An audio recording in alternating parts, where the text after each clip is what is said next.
Warangal parliament నుండి మొట్టమొదటిసారిగా 3 దశాబ్దాల తర్వాత మహిళ పార్లమెంట్ అడుగుపెట్టబోతున్నారు. ప్రస్తుతం కడియం కావ్య మనతో ఉన్నారు. ముందుగా కాంగ్రాట్స్.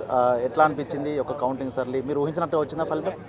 Thank you. ఫస్ట్ నేను ఊహించినట్టుగానే మేము 1 నుంచి 1.5 ఈజీగా ఎక్స్పెక్ట్ చేసాము.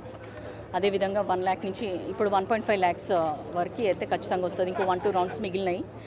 సో నా మీద నమ్మకం పెట్టుకొని ఫస్ట్ నాకు టికెట్ ప్రకటించిన సోనియా గాంధీ గారికి, మల్లికార్జున ఖార్గే గారికి, తర్వాత రాహుల్ గాంధీ గారికి, మన ఇక్కడ పిసిసి ప్రెసిడెంట్ మరియు సీఎం రేవంత్ రెడ్డి గారికి నా ధన్యవాదాలు. అదేవిధంగా నన్ను నమ్మి ఓటేసిన ప్రజలందరికీ, వరంగల్ జిల్లాకి సంబంధించిన వరంగల్ లోక్సభ పరిధిలో ఉన్న ప్రజలందరికీ కూడా నా ధన్యవాదాలు తెలియజేసుకుంటున్నాను. నేను ఏదైతే ప్రామిసెస్ చేశానో అవి ఫుల్ఫిల్ చేసే విధంగా నా ప్రయత్నం ఉంటుందని మీ ద్వారా వాళ్ళందరికీ తెలియజేసుకుంటున్నాను. ఎన్నికల ప్రచార సమయంలో కడియం కావ్య వర్సెస్ అన్ని పార్టీల అభ్యర్థుల విధంగా ప్రచారం జరిగింది. అదేవిధంగా ఆరోపణలు కూడా వచ్చాయి. ఆ ఆరోపణలన్నిటికీ విజయమే సమాధానం. ఏం చెప్తారు వాళ్ళందరికీ? అంతే, సింగిల్ లైన్. మన గెలుపు, మన మెజారిటీయే. ప్రజలు మనల్ని నమ్మారు, ప్రజలు మనం వింటున్నారు.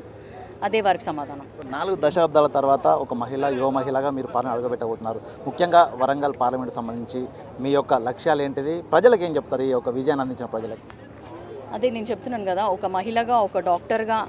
అంతకుముందు 83లో కల్పనాదేవి గారు అయ్యారు. మళ్ళీ తర్వాత 40 years తర్వాత నేను అవుతున్నాను. సో ఆ విషయంలో నేను చాలా హ్యాపీగా ఉన్నాను. అదేవిధంగా ప్రజలు కూడా మన మీద ఎంతో నమ్మకంతో నేను ఏదైతే ప్రామిసెస్ చేశానో అవన్నీ ఫుల్ఫిల్ చేసే పనిగా నేను 5 ఏళ్ళు పనిచేస్తాను. మీ ద్వారా వాళ్ళకి తెలియజేస్తాను. ఇన్ని రోజులు కడియం శ్రీహరి అంటే ఒక బ్రాండ్ ఉండేది, అవినీతి మరకలేనటువంటి పాలన అందించారు. ఇప్పుడు ఆ పాలనను కడియం కావ్య కొనసాగిస్తారా వారసత్వాన్ని? తప్పకుండా. ఎందుకంటే మేము ఏ రోజు కూడా రాజకీయాల్లో జోక్యం చేసుకోలేదు.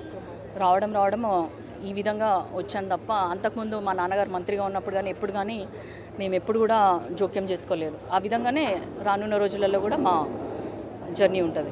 మొత్తంగా ఒక యువత మిమ్మల్ని, అదేవిధంగా బీజేపీ వైపున యువత కూడా మీకు ఆశీర్వదించి మీకు ఓట్లు వేశారు. యువతకి ఏం చెప్తారు పొలిటికల్ ఎంట్రీ ఇవ్వాల్సినటువంటి? హైదరాబాద్ తర్వాత వరంగల్ అన్ని విధాలుగా కూడా ఎడ్యుకేషనల్గా హబ్గా కానీ, తర్వాత ఎంప్లాయ్మెంట్కి కానీ అన్ని విధాలుగా అనువైన ప్రాంతం ఇది.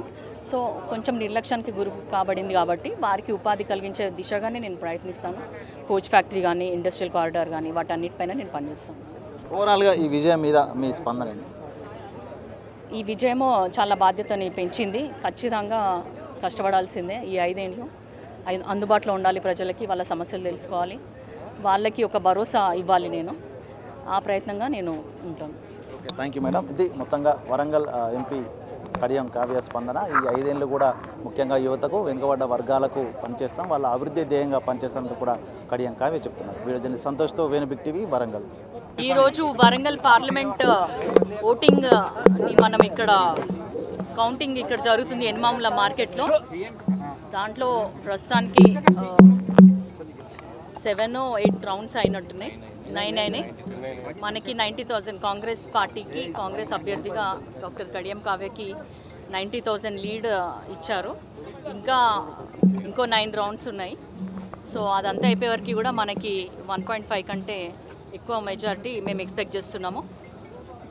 మా మీద నమ్మకం పెట్టుకొని టికెట్ ఇచ్చిన సోనియా గాంధీ గారికి, రేవంత్ రెడ్డి గారికి, అలాగే ఇక్కడ నా కోసం కష్టపడి పనిచేసిన ఎమ్మెల్యేలందరికీ, మినిస్టర్లకి, తర్వాత ప్రతి కాంగ్రెస్ కార్యకర్తకి, నాయకులందరికీ, ప్లస్ నా మీద నమ్మకంగా మహిళగా, డాక్టర్గా మీ ముందుకు వచ్చాను, నన్ను ఆశీర్వదించండి అని అభ్యర్థించినప్పుడు వరంగల్ ప్రజలందరూ కూడా నన్ను నమ్మి ఎంతో ఉత్సాహంగా, ఎంతో ప్రేమగా నాకు ఇంత మెజారిటీ ఇవ్వడానికి సిద్ధమయ్యారు. కాబట్టి వాళ్ళందరికీ కూడా నేను ఏదైతే ప్రామిసెస్ చేసినో అవన్నీ ఫుల్ఫిల్ చేస్తాను. ఈ 5 ఏళ్లలో వాళ్ళకి అందుబాటులో ఉంటాను. అన్ని సమస్యల మీద అవగాహన ఉంది కాబట్టి ఖచ్చితంగా అవన్నీ తీర్చడానికి ప్రయత్నిస్తాను. Thank you. For more videos like this, subscribe Big TV channel.